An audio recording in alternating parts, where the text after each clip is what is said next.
5 minutes is a very difficult concept in Africa. We start all our stories by folk roles, and you talk about rabbits and chickens, and people have to work it out for themselves. I'll try to do that. And I'll start by saying that the question is, what's left to play for? And then the answer is the game hasn't even begun. So there is a lot to play for. And why am I saying that? There are a couple of reasons why I'm saying that. One is, as Bhumika and others have said, there's going to be a new draft, probably. We expected that today. So perhaps what's going to happen is that this might be the substitution that actually changes the game. So you have a game plan because you expected player B to be on the defense, and suddenly the player comes is different. So the argument I'm making for us is that let's watch out. What would the second draft, which is going to be called draft one, what does it include of what we are saying now, and what does it throw away? Because you see, our analysis here is the bad, the good, and the ugly, as Bhumika says. But we might actually find out that all the beautiful have been sent out and all the ugly have been let in, which is something that is a possibility. So having said that, and looking at the time, I think I have several issues to talk about, but I'll let the others. I think people have spoken a lot about them. Most of you are aware that Afrodad works a lot on debt and finance. So I'll start from there. And I think the basic element is that the idea that the world has changed is quite a brilliant idea. What we cannot agree is whether it has changed for the better or for the worse for other people. And I think that's the narrative that we should look at. So in terms of debt workout mechanism, which doesn't get mentioned in the way that civil society organizations want, there are a couple of issues that I want to highlight and I think we need to play for.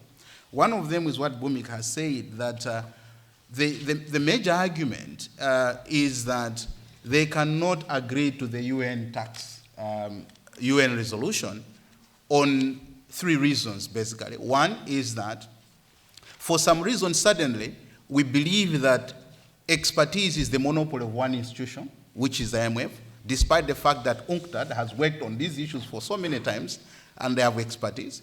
We have forgotten that expertise can be built, so we simply say because there is no expertise, it cannot be built, so it has to go to the IMF and not UNCTAD or other organizations.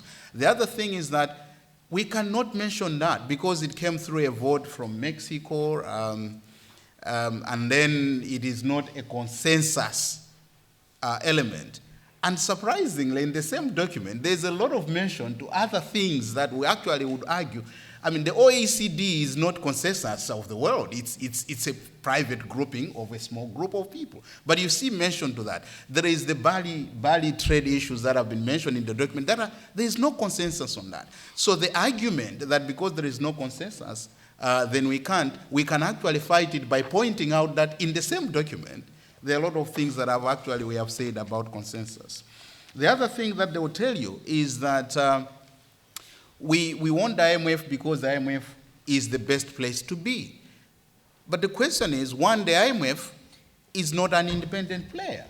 The IMF is a creditor in principle. The membership of the IMF is creditors and debtors, which one would think makes things much easier. But as they say, the devil is in the detail. The IMF governance structure is nothing closer to being democratic. So basically, we know who calls the shots in the IMF. If up to now we know that no matter what happens, the IMF person who leads it is going to come from Europe. We know that the World Bank president is going to come from the US. And we know that Europe and the US combined have more voting power in the IMF.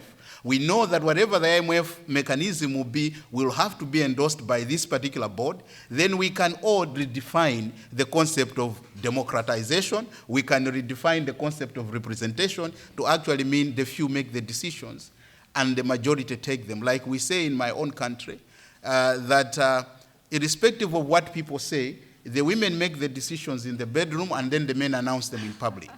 And I think that's what's going to happen to the IMF. The decisions will be made by a few and then they'll be announced in public.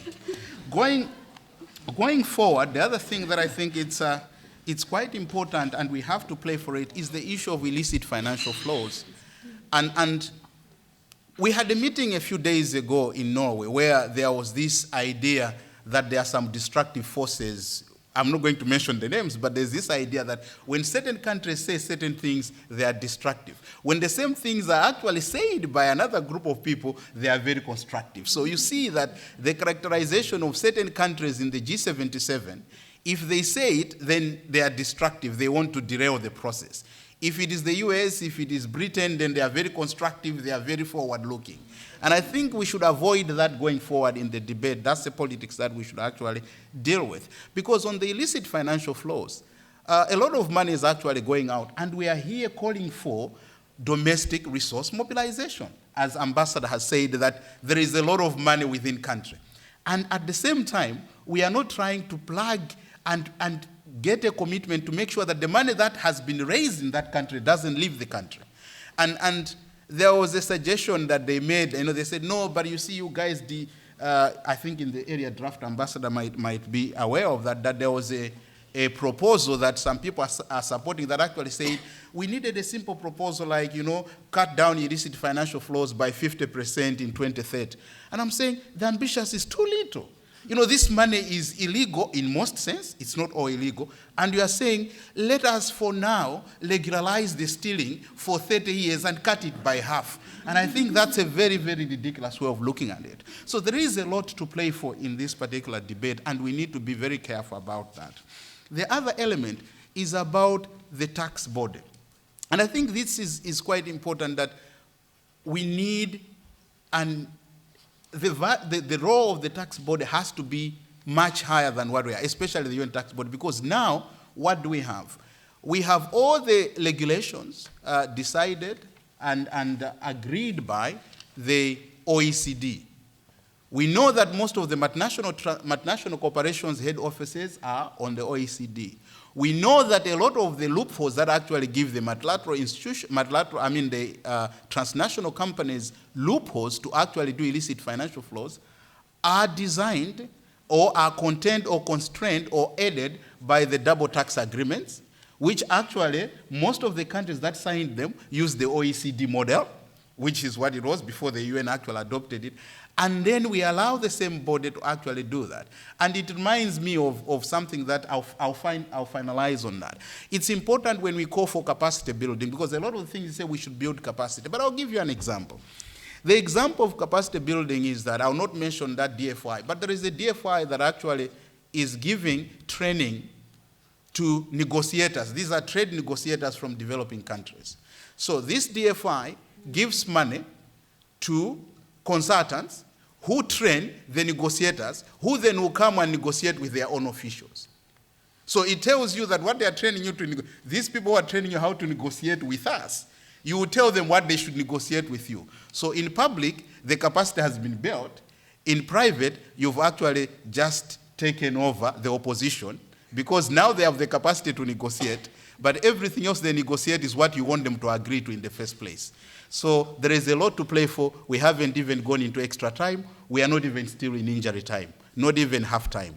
There is a lot to play for. That's my answer. Thank you.